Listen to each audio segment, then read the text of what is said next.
오늘 본문은 작년 중고등부 여름수련회 저녁 집회 때 중고등부 학생들과 나눈 본문이기도 합니다. 오늘 설교의 제목은 유명한 기독교 고전인 찰스 쉘던의 예수님이라면 어떻게 하실까라는 책의 제목과 같습니다. 이 책인데요. 그래서 이 책을 소개하는 것을 통하여 오늘 설교를 풀어나가려고 합니다. 그래서 오늘 설교는 평상시 들으시던 설교와는 조금 다른 유형의 설교가 되지 않을까 싶습니다. 그럼 책 속으로의 여행을 시작해 보도록 하겠습니다. 초라한 행색을 한 한 사람이 레이먼드 시의 구석구석을 다니며 직업을 구했으나 얻지 못하였습니다.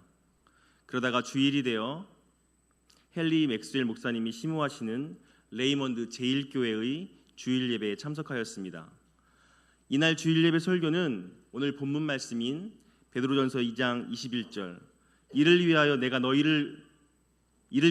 너희가 부르심을 받았으니 그리스도도 너희를 위하여 고난을 받으사 너에게 본을 끼쳐 그 자취를 따라오게 하려 하셨느니라를 본문으로 하여 예수님이 자신의 몸을 희생함으로써 이룬 구원을 강조하면서 예수님이 죽음에 직면했을 때뿐만 아니라 살아가면서 겪었던 온갖 고통에 대해 주의를 집중시키며 그러한 예수님의 본을 따라가자는 내용의 설교였습니다. 베드로전서의 배경을 살펴보면 당시 로마 제국의 통치하에 있었던 소아시아의 많은 교회들은 성장하는 가운데 있었지만 로마 정치 세력에 의한 고난에 직면하였습니다. 그렇습니다. 베드로전서는 로마에 의해 곧 닥치게 될 혹독한 고난에 대비하여 예수님의 가르침을 직접 받은 제자이며 초대교회의 구심점 역할을 했던 베드로가 소아시아에 흩어져 있는 여러 성도들에게 그리스도 안에서 구원의 소망을 가지고 고난 중에서도 인내로 이겨내도록 권고하고 격려하기 위해서 기록하였습니다. 따라서 본 서신은 소망의 서신 그리고 격려의 서신으로 불리기도 합니다. 오늘 본문을 포함하여 19절부터 21절까지의 말씀을 공동 번역을 통하여 정리해보면 이렇습니다. 억울하게 고통을 당하더라도 하나님이 계신 것을 생각하며 괴로움을 참고 선을 행하다가 고통을 당하면서도 참으면 그것이 하나님 앞에서 아름다운 일이다 라고 말씀하십니다. 왜냐하면 우리가 그렇게 살아가라고 부르심을 받았고 예수님이 먼저 고난 받으심으로 우리가 따라야 할 본보기가 되어주셨기 때문입니다. 그래서 오늘의 본문 말씀은 예수를 믿는 우리들에게 주어진 삶에서 예수님의 발자취를 따라 살아가라고 요구하고 있습니다. 레이먼드 교회 많은 성도들이 거룩히 주일 예배에 참여하고 있을 때 뒤에서 갑자기 초라한 행색을 한 그 사람이 큰 소리로 소란을 피웠습니다. 그는 전혀 술에 취하지도 아니하였고 미치광이도 아니었습니다. 그저 예배를 드리다가 궁금해진 것이었습니다. 그는 이렇게 말하였습니다. 예수님의 발자취를 따른다는 것이 과연 무엇을 의미한다고 생각하십니까? 저는 직업을 얻기 위해 이 도시를 사흘이나 구석구석 떠돌아다녔습니다. 그러는 동안에 동정이나 위로의 말을 해준 사람은 한 사람도 없었습니다. 그저 여기 계신 목사님 뿐이었습니다. 목사님은 제게 미안하다고 하시면서 다른 도시에 가서 직장을 알아보라고 그렇게 말씀하셨습니다. 여러분은 아까 주와 함께 가려네 하고 찬송을 부르셨는데 그 뜻이 과연 무엇입니까? 저는 이해할 수 없습니다. 예수님이라면 어떻게 하실까? 주님의 발자취를 따른다는 것이 무엇을 뜻하는 것일까? 이따금 저는 교회에 다니지도 못하는 수많은 사람들이 가난과 배고픔에 허덕이면서 새방에서 초라하게 죽어가고 일자리를 찾아 거리를 방황하고 집안의 피아노는커녕 그림 하나도 사 걸어보지 못한 채 점점 빈곤과 술에 그리고 죄악에 빠져들고 있는데도 불구하고 이처럼 큰 교회에 다니는 사람들은 좋은 옷을 입고 호화로운 저택에 살면서 오늘 이번 여름에 어디로 휴가 갈지를 고민하고 있습니다. 이렇게 말하고 그는 그 자리에서 쓰러졌습니다. 예배는 바로 헨리 맥스웰 목사의 선포에 의해 마쳐졌습니다. 쓰러진 사람은 목사님의 사택으로 옮겨져 간호를 받다가 소천하게 되었고 이 교회는 이 사람의 말과 모습으로 인해 혼란에 빠지게 되었습니다. 그것은 그 사람의 수상한 행동 때문이 아니라 그 사람이 했던 말 때문이었습니다. 그리고 맥스웰 목사는 그 다음 주 제1교회 성도들을 향하여 이렇게 선포하였습니다.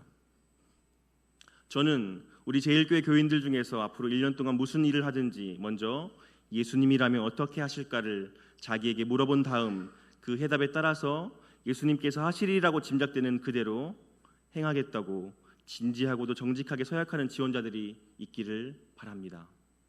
그렇게 앞으로는 그 결과가 어떻게 되든 두려워하거나 염려하지 않고 예수님께서 하시리라고 생각되는 대로 모든 일을 그렇게 실천해 나가자는 것입니다.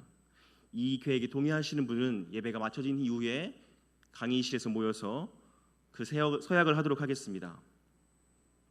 이렇게 해서 레이먼드 제1교회에는 서약한 대로 살아가는 사람들이 생겨나기 시작합니다.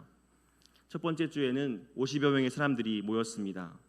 그래서 예수님이라면 어떻게 하실까라는 물음에 대한 해답을 찾고 그에 따라 행하겠다고 서약을 했습니다.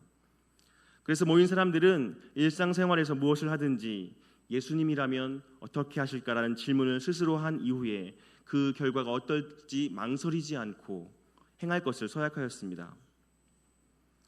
많은 사람들은 이 질문에 대한 해답을 찾아내는 것이 쉬운 일이 아니라고 느꼈습니다. 그러나 우리와 함께 하시는 성령님이 분명히 알려줄 것이고 따라서 그 사람들은 예수님과 예수님의 가르침에 집중하면서 그 가르침을 묵상하면서 간절히 기도함으로 성령의 인도하심을 구한다면 분명히 성령님께서 그 답을 알려주실 것이라고 생각하였습니다. 예수님께서 보여주신 모범이 온 인류가 따를 수 있는 모범이라면 그 모범은 틀림없이 따를 가치가 있을 것이고 따라서 우리는 예수님이라면 어떻게 하실까를 물어본 이후에 성령님이 알려주시는 대로 그 결과가 우리에게 미칠 영향, 인간적인 입장에서의 좋고 나쁨, 편함과 불편함, 이해, 득실 등을 따지지 않고 망설이지 않고 굳건한 믿음으로 용기를 가지고 실천하기로 한 것입니다. 이것은 내 생각과 감정에 근거하지 않고 내 상한 감정 때문에 무엇인가를 선택하지 않고 나의 상황과 형편 때문에 어쩔 수 없이 결정하지 않고 예수님과 예수님의 가르침에 따라 살아가자라는 말입니다. 그렇게 사람들은 살아가기 시작합니다. 왜냐하면 서약했기 때문입니다. 그 중에 한 사람을 소개하려고 합니다. 레이먼드 데일리 뉴스의 사장인 에드워드 노먼이라고 하는 사람입니다. 그는 주일에 예수님이라면 어떻게 하실까를 자기 자신에게 묻고 성령님께서 알려주신 대로 살아가겠다고 서약하였습니다. 그리고 그 다음 날 월요일에 회사에 출근하여 책상 옆에 무릎을 꿇고 앉아 성령님께서 늘 함께하사 자신의 삶을 지혜롭게 인도해 주실 것을 간절히 기도하였습니다. 그리고 기도를 마친 후에 일어나 자신이 서약한 것이 자신의 마음속에 뚜렷이 되살아나는 것을 느꼈으며 새로운 용기를 얻어 이제 행동에 옮겨야지라고 마음속으로 생각하였습니다. 이때 사장 노먼에게 편집장인 클라크가 찾아왔습니다. 기사 하나를 상의하기 위해서였는데요. 프로 권투 기사였습니다. 이 기사는 사람들이 무척이나 기다리는 기사였고 그 기사를 신문에 실는 것은 지금까지 당연한 일이었습니다. 그러나 사장 노먼은 깊이 생각하였습니다. 그리고 이 기사를 싣지 않기로 하였습니다. 이 결정은 수천 명의 독자를 잃을 수도 있는 그런 결정이었습니다. 그러나 그렇게 하기로 했습니다. 이유는 예수님이라면 신문에 그 기사를 실지 않을 것이라고 생각했기 때문입니다. 노먼 사장의 용기 있는 결단이었습니다. 노먼 사장은 이때 클라크 편집국장에게 물었습니다. 클라크 역시 기독교인이었습니다. 만일 예수님께서 이 신문의 편집인이라면 그가 예수님이 이 프로 권투에 대한 기사를 3단 반이나 되는 지면에 할애하여 실었을 것으로 생각하나? 그러자 클라크는 대답했습니다. 예수님이라면 그럴 리가 없겠지요. 그렇습니다. 예수님을 믿는 우리들이 그동안 너무도 무감각하게 예수님이라면 하지 않았을 일을 아무 생각 없이 해왔던 것입니다. 분명히 예수님이라면 하지 않았을 일을 행하고 있는 우리의 모습을, 저의 모습을 이 설교를 준비하면서 떠올리게 되었습니다. 생각해보지 않아도 예수님이 하지 않았을 것으로 우리가 알 수 있는 행동들을 너무나 많이 하고 살아온 것은 아닌지 모르겠습니다. 우리 속담에 사촌이 땅을 사면 배가 아프다고 이야기합니다. 예수님도 배가 아파하실까요? 아닐 것 같습니다. 그런데 우리는 왜 이렇게 배가 아프고 남이 잘 되는 것을 보는 것이 힘이 드는지 모르겠습니다. 안 그러신가요? 그건 우리 안에 있는 죄성이 있기 때문입니다. 우리 안에는 이 죄성으로 인해 시기하고 질투하고 외면하고 때론 못되게 대하고 있는 우리의 모습을 생각해 보게 됩니다. 우리의 죄성을 이겨내야 합니다. 예수님이 원하시지 않는 것이니까요. 예수님을 사랑하십니까? 예수님을 사랑한다는 우리들이 예수님을 사랑한다고 닮아가길 원한다고 그렇게 열심히 찬양하는 우리들이 예수님과 상관없는 선택, 예수님과 상관없는 행동, 예수님과 상관없는 말을 해오진 않았는지요. 때로는 오히려 예수님과 반대되는 길을 선택해오지 않았는지요. 방금 위에서 소개했던 소설 속의 목사님은 베드로전서 2장 21절을 본문으로 예수님의 발자취를 따라가자고 설교문을 작성하는 도중에 만난 행색이 초라했던 그 사람에게 어떤 실제적인 도움도 주지 못한 채 자기의 설교문을 작성했습니다. 말만 있고 행함이 없는 설교가 되었습니다. 이 설교를 준비하면서도 저도 그저 말뿐인 설교를 준비하는 것은 아닌지 돌아보게 되었습니다. 그리고 제가 이 설교를 할 수 있는 사람인지, 이 강단에 설 수 있는 사람인지 많이 고민이 되었습니다. 그리고 힘들었습니다. 우리도 매 주일 예배, 수요 예배, 금요 심야 기도회 등의 예배에서 설교를 듣고 또 개인적으로 성경을 읽고 기독교 방송을 통하여 인터넷 방송을 통하여 하나님의 말씀을 접할 시간과 기회가 정말로 많이 있습니다.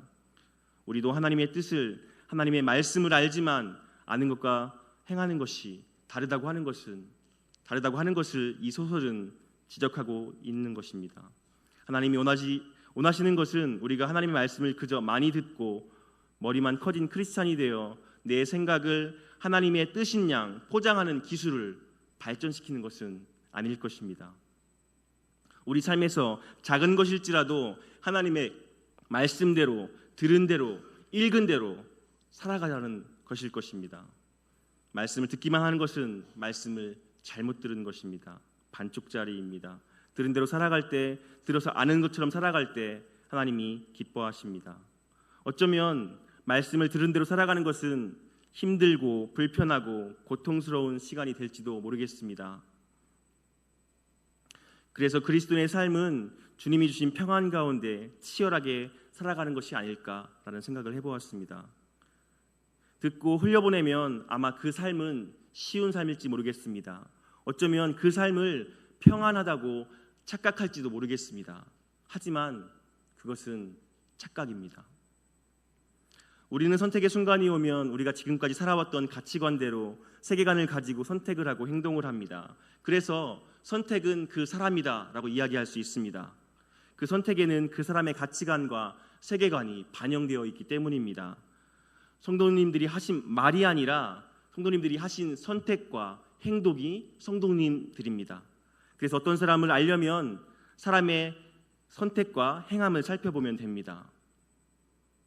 그런데 우리는 크리스찬입니다. 그렇다면 우리의 선택과 행동에 기독교적인 세계관이, 성경적인 세계관이, 예수님이 반영되어 있어야 하지 않을까요? 우리가 맞이하게 되는 선택의 순간에 예수님이라면 어떻게 하셨을까를 고민하고 예수님이 하셨으리라고 생각되는 행동을 진지하고도 정직하게 그리고 용기 있게 해야 합니다. 그 결과가 어떻게 되든 두려워하거나 염려하지 말고 실천해 나가야 하는 것입니다. 예수님의 발자취를 따라감으로 내가 처한 상황에서 예수님이 하셨을 것으로 생각되는 행동을 함으로 얻게 될 것 같은 불편이나 손해, 불이익 등은 믿음으로 기쁘게 감당해야 할 것입니다. 잘 생각해보면 우리가 성경에서 보고 배운 인물들, 우리가 존경하는 믿음의 선배들은 다 그런 선택과 행동을 한 사람들이었습니다. 예수님이 그러셨습니다. 바울이 그랬습니다. 손양원 목사님이 그러셨고 주기철 목사님이 그러셨습니다. 그래서 한국교회가 있고 그리고 우리가 있습니다. 세상이 바라볼 때에는 바보 같은 선택, 말도 안 되는 선택 같아 보이지만 하나님은 기뻐하실 것입니다. 가정과 교회에서 그리고 사회에서 우리의 선택과 행동을 통하여 우리의 다음 세대에게 예수님을 말할 수 있어야 합니다. 하지만 쉽지 않습니다. 그래서 우리는 타협을 하죠.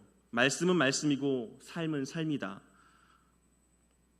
라고 나누게 됩니다. 우리는 말씀해 주시는 것을 듣지 않고 때로는 이렇게 말합니다. 현실은 그렇지 않아. 현실을 잘 몰라 라고 현실과 신앙을 분리시켜 버립니다. 마치 이런 것과 같은데요. 한 크리스찬 농부가 있었습니다.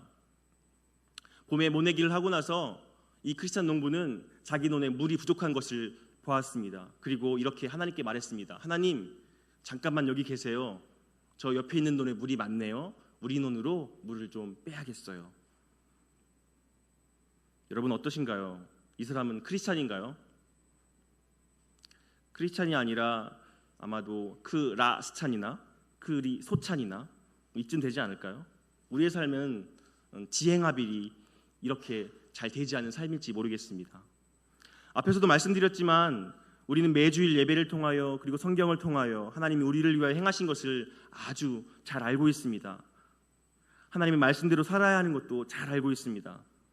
하나님은 당신의 하나뿐인 아들을 이 땅에 보내셨고 또 그분 독생자 예수님은 우리의 죄를 위하여 십자가에서 죽으시고 부활하셨습니다.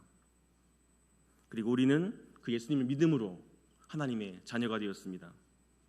여러분 예수님을 믿으십니까? 그렇다면 여러분은 하나님의 자녀이십니다. 그리고 여러분은 그리스도인입니다. 그리스도인은 그리스도와 하나가 된 자, 그리고 오늘 본문 말씀처럼 예수님의 발자취를 따르는 사람입니다. 다르게 표현하면 우리 그리스도인은 예수님이라면 어떻게 하실까? 예수님이라면 어떻게 하실 것인가를 그런 질문을 이 가슴 속에 품고 살아가는 사람입니다. 소설에 소개했던 노먼 사장은 수천 명의 독자를 잃고 신문사에 큰 타격이 될 것이 불보듯 뻔하였지만 예수님이 하셨을 것으로 생각되는 행동을 용기 있게 실천하였습니다. 한 사람을 더 소개해 보려고 합니다. 맥스웰 목사의 선포, 예수님이라면 어떻게 하셨을까라는 질문에 대한 답으로 예수님이 하셨을 것으로 예상되는 것을 정직하고 진지하게 행하자는 그 선포에 반응했던 한 사람, 철도회사의 파워즈 소장인데요. 이 소장은 회사의 직원들과 하나님 말씀을 읽고 기도하기 시작합니다. 그런데 어느 날 자기 자신의 회사가 법을 어기는 것이 적힌 서류가 자신에게 잘못 온 것을 읽게 됩니다. 알고 보니 회사 간부들은 오래전부터 그 회사가 부정을 저지르고 있었다는 것을 알고 있었지만 누구 하나 나서서 이야기하지 않았습니다. 그렇지만 서약을 했던 이 소장, 파워즈 소장은 갈등하기 시작합니다. 만약 도둑이 이웃집에 들어가서 물건을 훔치는 것을 보았다면 당연히 경찰에 신고를 했을 거야. 잘못된 것을 알고 그냥 넘어가는 건 안 되는 일이지. 내가 회사를 신고하면 어쩌면 회사에서 쫓겨날지도 몰라.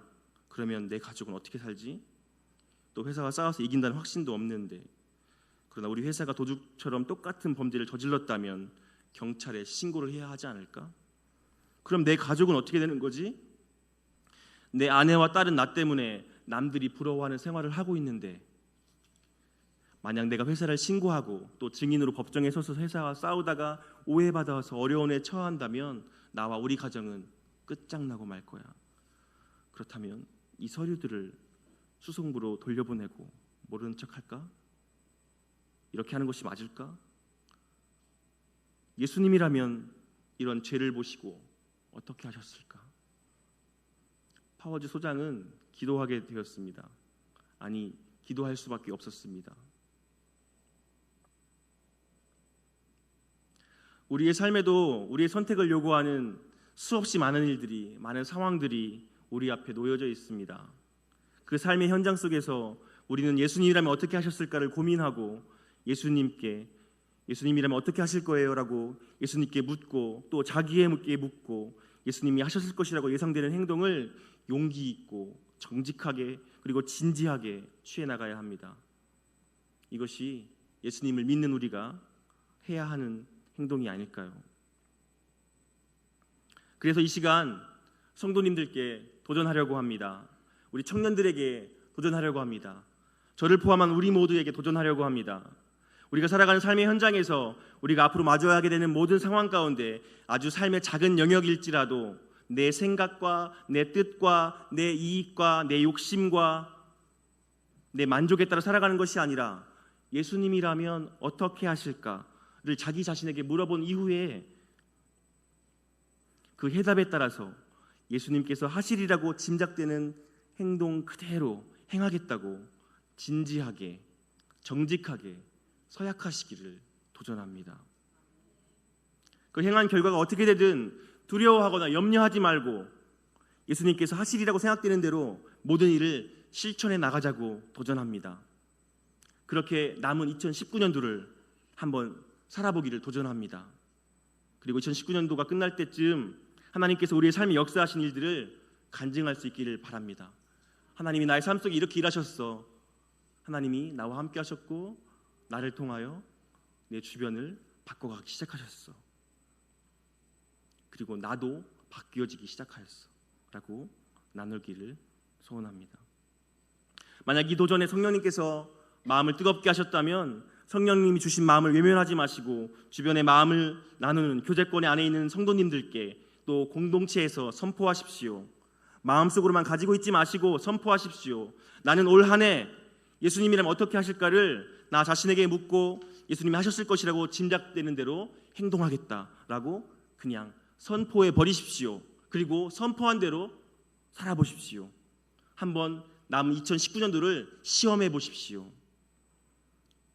그리고 예수님이라면 어떻게 하실까를 묻고 살아간 것을 나누어 보십시오.